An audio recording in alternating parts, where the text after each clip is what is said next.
పవన్ కళ్యాణ్ గారు లాంటి సభ్యత పద్ధతి ఉన్న మనిషి దగ్గర ఎలక్షన్ చేసినందుకు గర్వంగా ఉన్నాం. ఆయన దగ్గర నుంచి కానీ 2009 జనసేన పార్టీ దగ్గర నుంచి కానీ మాకు ఏ విధమైన ఇబ్బందులు లేవు. మేము ఎప్పుడు కూడా కలిసికట్టుగా ఒకే కుటుంబంలాగా మొన్న ఎలక్షన్ చేసాం, అటు పని చేసుకున్నాం. ఏదైతే తెలుగుదేశం పార్టీ నుంచి 5 నెలలు 6 నెలల ముందు వెళ్ళిన 20-25 మంది జనం ఉన్నారో వారిని స్థానిక ఎంపీ వైసీపీ పార్టీ అని చెప్పి పార్టీలో జాయిన్ చేసుకుని ఉండడం జరిగింది. వాళ్ళే ఈ దాడి చేశారు మణిపూర్లో. చేత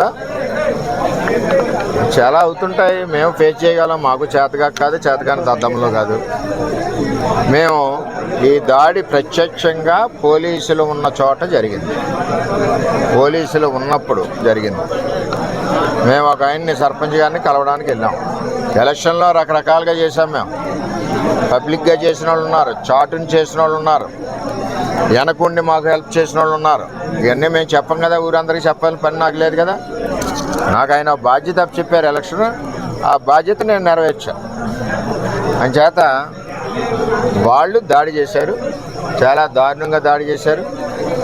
అందులో మా కారులో మండల పార్టీ ప్రెసిడెంట్ గారు ఉన్నారు, ఎక్స్ జెడ్పీటీసీ ప్రసాద్ గారు ఉన్నారు, ఇంకో ఎక్స్ జెడ్పీటీసీ బర్లప్పారావు ఉన్నారు, ఇంకో ఆయన ఎక్స్ ప్రెసిడెంట్ నాగు ఉన్నారు, ఇంకో ఆయన పార్టీ ప్రెసిడెంట్ శివ ఉన్నాడు. ఎంతమంది ఉండగా సడన్గా సీసాలు, ఇటుక బెడ్లు, ఇది మండలంలో ఒక ప్రాక్టీస్ అయిపోయింది. ఇది వరకు సాయి ధర్మతేజ్ గారి మీద కూడా ఇదే దాడి చేశారు. ఆ దాడి చేసినప్పుడు సరైన చర్యలు పోలీస్ యంత్రాంగం తీసుకోలేదు. ఆఖరికి వాళ్ళు వెళ్ళిపోయాక దాడి జరిగిందన్నారు తప్పితే, వాళ్ళు ఉండగా దాడి జరిగి దెబ్బలు తగిలితే వాళ్ళు వెళ్ళిపోయాక దాడి జరిగిందన్నారు. సరే, ఇదంతా కాంట్రవర్సీ ఎందుకని మేము మాట్లాడుకుంటున్నాం. ఇది నన్ను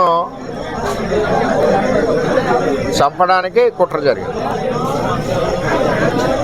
అంటే నాకు కూడా కార్యకర్తలు కూడా 150 మంది కూడా ఉన్నారు కాబట్టి ఇవన్నీ సీసం పెంకులు, ఒళ్ళంతా కారులో ఇటుక బెడ్లు, 2-3 గాయాలు, ఇవన్నీ జరిగినాయి. సరే, చూద్దాం ఏమవుతాం. ఇవన్నీ ఇటువంటి పిరికి పంద చర్యలకు భయపడేది ఏమి ఉండదు. వర్మ ఎప్పుడు కూడా 22 ఏళ్ళ నుంచి ఉన్నాడు, ఎప్పుడు కూడా ఇటువంటి వ్యవహారం జరగలేదు. ఈ సంస్కృతి పిఠాపురంలో ఇప్పుడే వచ్చింది. ఇప్పటివరకు పిఠాపురంలో ఇటువంటి సంస్కృతి లేదు. చట్టం ఉంది కదా.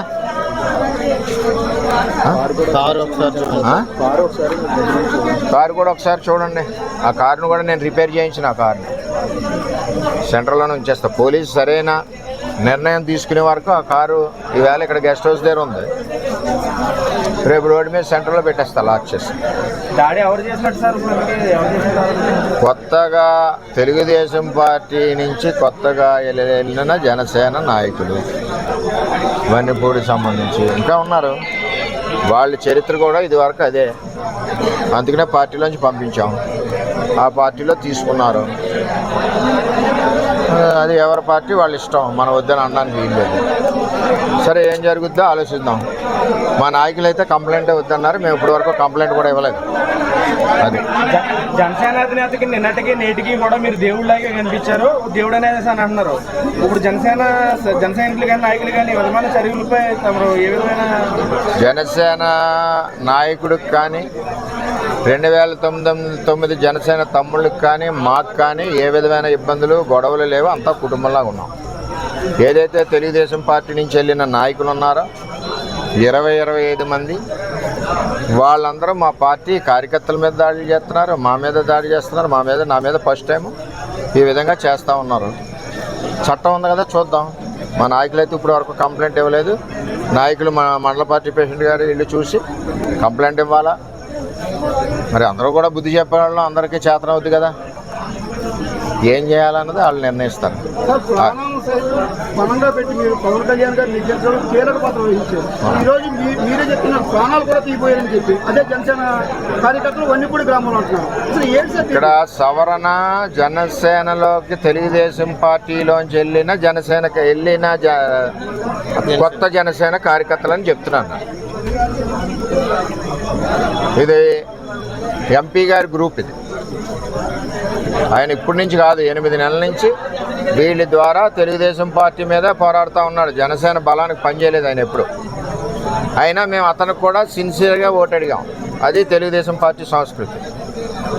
అది మీకు మినిస్ట్రీ రాకుండానే ఎలాంటి కొన్ని ఆరోపణలు చేస్తున్నారు. ఏమండి, ఎవరు ఎన్ని కుక్కలు మురిగినా నాకేమీ ఇబ్బంది లేదు. నేను ఎవరికి భయపడే మనిషిని కాదు. 22 ఏళ్ళ నుంచి ప్రజల్లో ఉన్న మనిషిని. నేను ఎవరికి భయపడను. నా మీద ఎంతమంది దాడులు చేసినా చేయనండి, చట్టాలు ఉన్నాయి. ఇది పవన్ కళ్యాణ్ గారికి కానీ నాకు కానీ పవన్ కళ్యాణ్ గారికి కానీ ఆ 2009 బ్యాచ్కి కానీ ఎవరికి ఇది సంబంధం లేదు. నేను ఎవరికి ఫిర్యాదు చేయను కూడా. అది ఏ విధంగా జరగాలో ఆ విధంగా జరుగుతుంది. ఓకే.